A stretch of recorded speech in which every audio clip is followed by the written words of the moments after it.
Hindi ko na bumibabalik yung pagganda ko dati. Pero nakakatulong kasi sa speech ko. Kaya ayoko tapanin.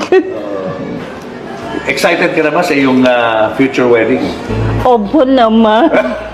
Pero May tips na, wala pa. sabi ko sa kanya, pagka nakakatayo na ako, kasi sa'yo naman yung wedding dress. Tsaka sure. Pangit ka ako. Sayang daw po yung wedding dress siya yung picture kung di pa siya nakakatayo.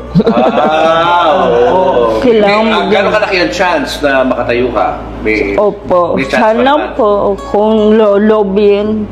Loloobin. Pero sabi ko nga po sa kanya, Sir Julius, kung naglalakad ka o hindi, papakasalan niya ka. Ini-imagine ko kapag coming from the aisle siya iiyak pa rin talaga ako, Sir Julius. I'm sure. Mas lalo kang iiyak ngayon. Ano po?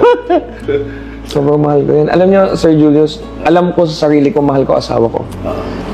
Pero when things go south, yung mga nangyari sa amin, doon ko napatunayan na mas mahal ko ang asawa ko.